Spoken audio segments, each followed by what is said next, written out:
Yeah, our journey started with Japanese class as well. We both met in the Japanese class we took together after our 10th board exams were done. Yeah. And we didn't talk to each other for the entire start of the class, and then one day finally we started talking, and then we realized both of us liked anime, and then from there it went on.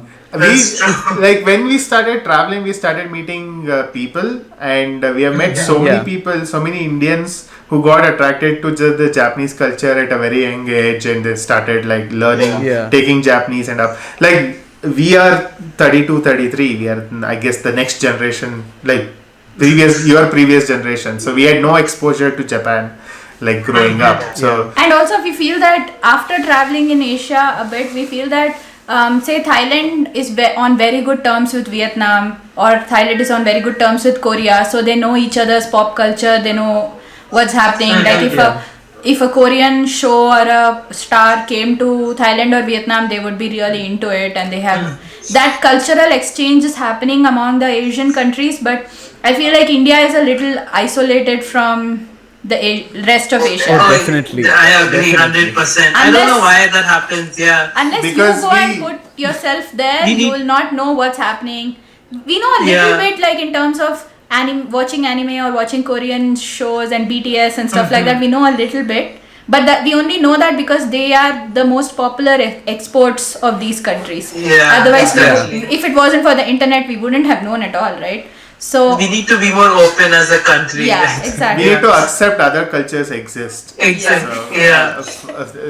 I mean, that's a controversy. And the Indians want to fight with every other country around them. That's my only problem with them. Yeah, by the way, like any country, and especially the China hate going on right now. Yeah. Oh God. I don't understand it. By the way, when we were in Taiwan, we ended up in Jufen, which is the place which made Miyazaki. The Miyazaki movie Spirited Away is inspired by that place.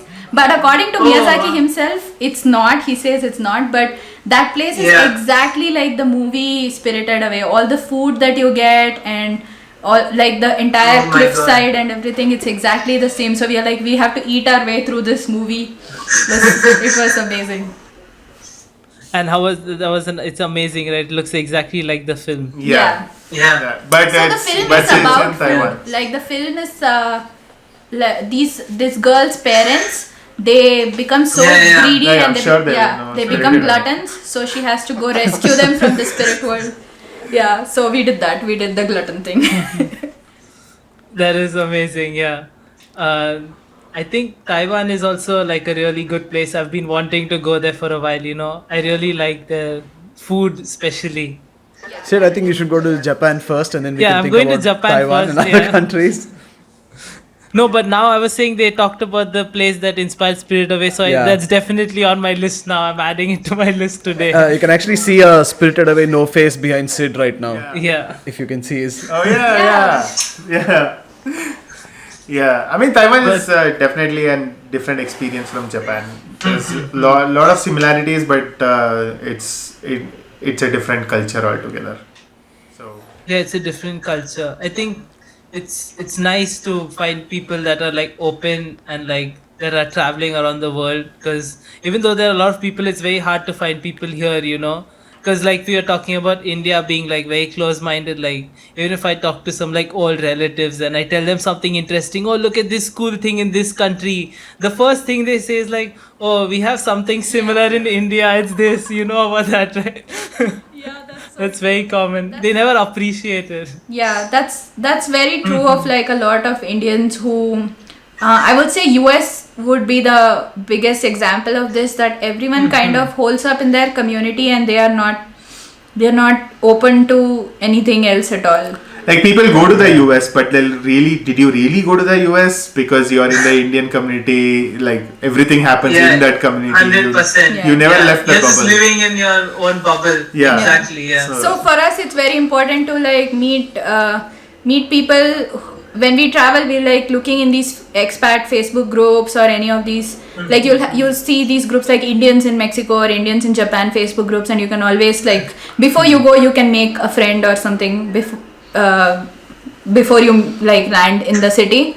So we always try to find people who are like interested in like, let's go explore like an izakaya together, or let's go meet somewhere else and or something like that. So we met this Indian couple in Japan, and they were like, come to our house. So I asked them, is it like they lived in Tokyo, and I asked them, is it like a traditional house, like with tatami and futons and stuff like that? And they said, no, it's a regular apartment. So we're like, at least take us somewhere, take us to a nice spot where we're only here for 1 week. You live here, so you can do that. So one of our Japanese friends, we met him in Vietnam, and he said, when you come to Japan, you have to come to my house, and we'll figure out some rent or something like that. So we did stay in Tokyo. We did stay at his place, which was on the Tsukuba line. Yeah, and you could see the Tokyo Tower from his house. On a clear day, you could see the Tokyo Tower. From Asakusa, it used to take like 35 minutes to get to the place. So it's like truly residential